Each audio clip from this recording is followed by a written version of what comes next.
Hey friend, take a look at this TikTok video. Now, not this person specifically, but also many different dog owners experience this daily. Their dogs are super excited when they come back home. And this is a happy moment, right? Now, before I start talking about anything else, let me just show you how I arrive home.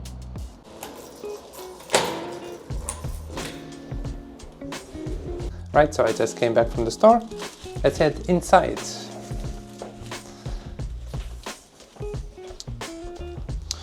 Sorry for the little mess. Let me put some things away. I got some sandwich things for later. Let me take off my coat as well. Right, and now that we have done our things, now we can finally say, "Hi sweetie, how was your day?" Feeling good? As you can see, I also greeted my dog, and my dog is super happy to see me. But did you see that I did this a little bit different? There was no jumping, there was no barking, there was no whining. My dog is still excited, but this tiny difference in understanding socialization matters in the end result.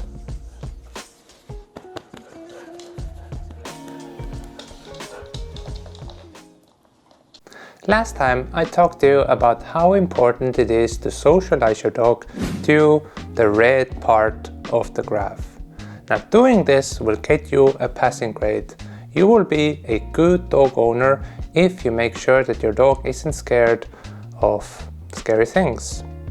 But if you want to get that A+ grade, if you want to be a super awesome, genius, master dog owner, then you have to realize the fact that you also have to socialize your dog to the other part of the graph. You have to make sure that your dog can calm down when really exciting things happen. And I know, I made this joke before, but every time that I bring this up, people again and again start thinking, "Oh, well, that means I can't greet my dog." No. Let me explain to you. Wait.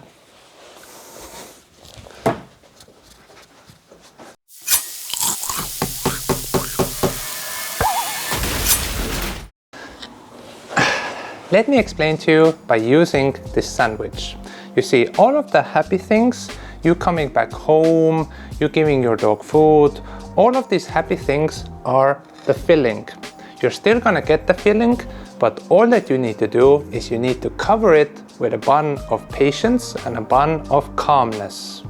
Sure, it is going to be a bit of a handful now, but on the other end, it's also going to be more filling.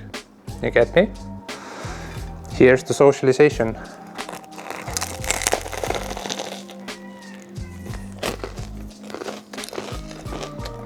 Oh, that's good.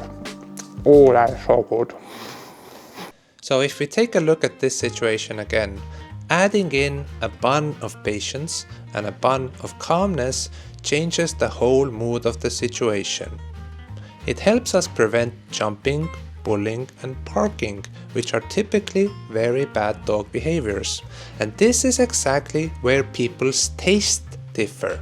You see, short-term people really like to look at the situation's happiness. They really put more emphasis on it, and to them it often feels like the happiness heavily outweighs all of the negative aspects. But for long-term people, they like to think, what happens if this happens again and again?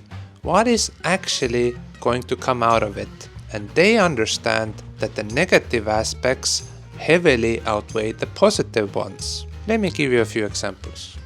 Sure, you can give your dog food without making your dog wait. Nothing bad in that. But in the long term, if your dog doesn't have any patience, as soon as you put the bowl down, your dog's gonna go crazy. Now you can let your dog jump on you in your home. Again, this by itself is not bad.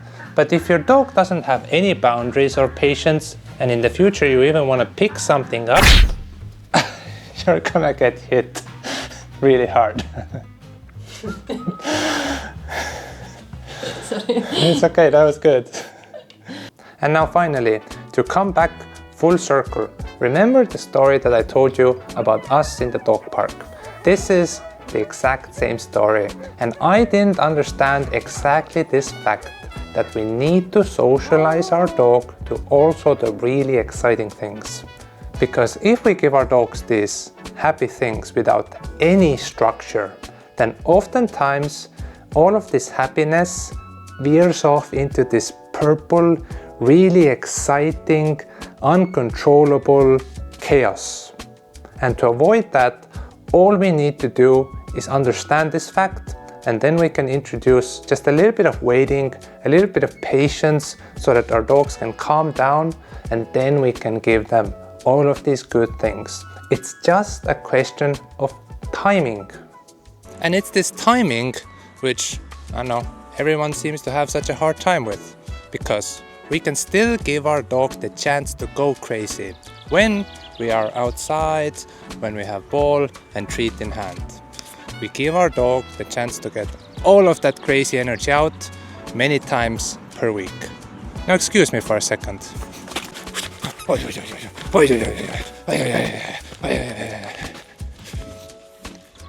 So, at the end of the day, we can give our dog the chance to go crazy, and we can greet our dog.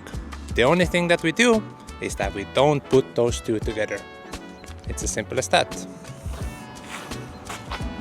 It's not that complicated. Yeah, let me see.